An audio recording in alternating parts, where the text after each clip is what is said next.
Bonjour, alors aujourd'hui nous allons apprendre le mouvement des pièces. On va commencer par le roi. Le roi, c'est le plus simple parce qu'il se déplace que d'une case. Tout autour de lui, là, il peut y aller. Voilà. Toutes les cases qui l'entourent, il peut se déplacer dessus. Donc le roi ne se déplace que d'une case. Regardez, je déplace le roi adverse. Et là, il y a une chose importante, c'est que les rois ne peuvent pas s'approcher entre eux. Aucun des deux rois ne peut aller sur la case à proximité. Voilà. Voilà pour le roi. Maintenant, nous allons voir le déplacement du fou. Le fou, c'est aussi très simple. Il ne se déplace que sur les diagonales. Alors, il se déplace. Il peut aller là. Il peut aller là. Il peut aller là. Et il peut aller là. Donc, je vais le déplacer de manière à faire un échec au roi.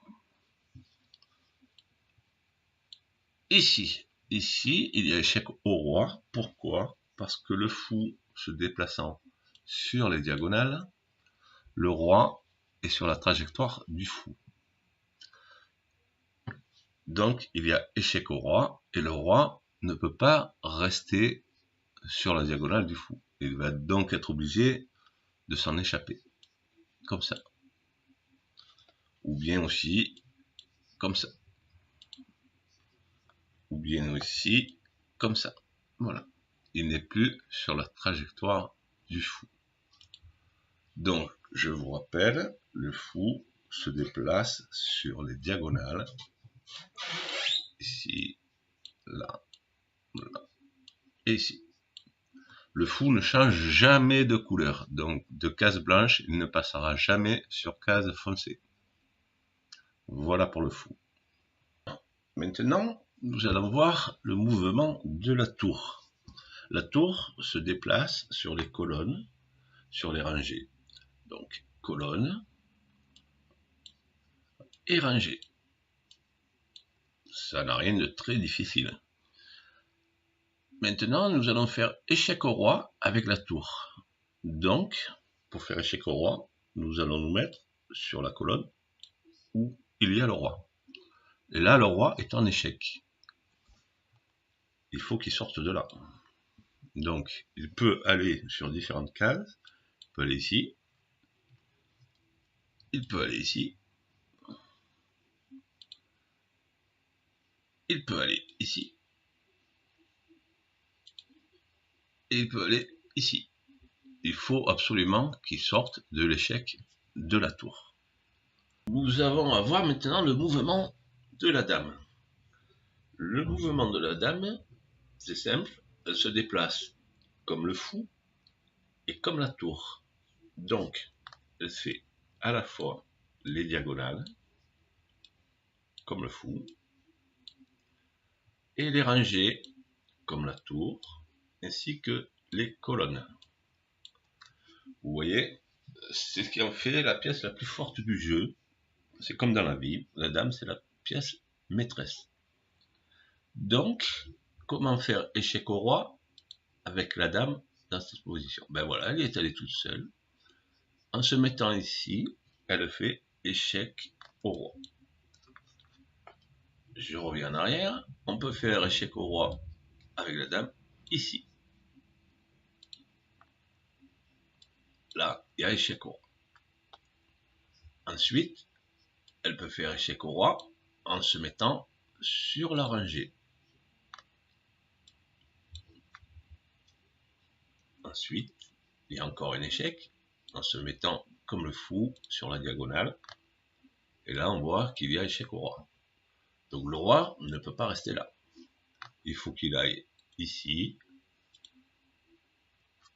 ou bien ici, ou bien ici, ou bien encore ici. De toute manière, il faut qu'il se sorte de là. Voilà pour la dame. Voyons maintenant le mouvement du cavalier. Le cavalier fait des petits sauts. Il se déplace en L.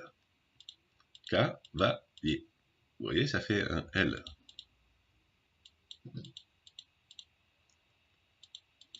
Cavalier. Ça fait un L couché.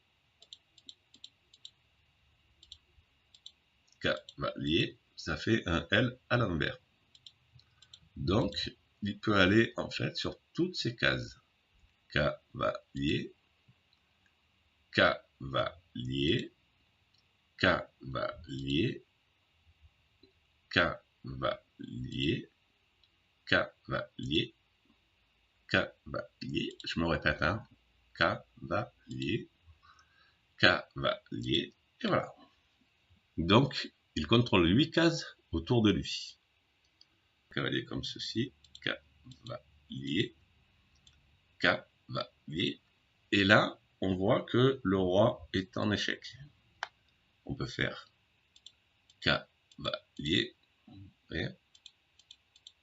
ou bien cavalier.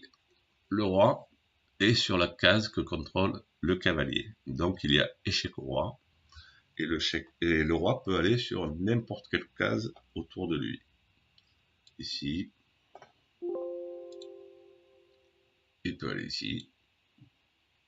Voilà. Il lui suffit de se déplacer d'une case. Vous avez vu que le cavalier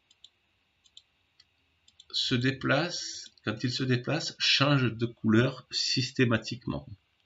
De case blanche, il va sur case noire. Voilà, cavalier. Et de case noire, ou foncée plutôt, cavalier. Il va sur case blanche. Cavalier. Voilà, il ne nous reste plus que les petits pions à voir.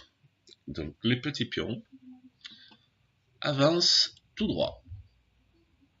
Comme ça. Ils peuvent aller jusqu'à la dernière rangée si on les en empêche pas.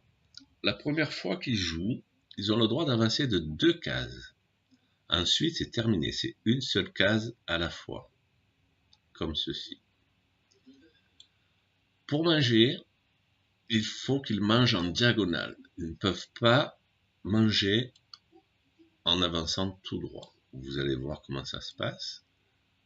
J'avance de 2 cases.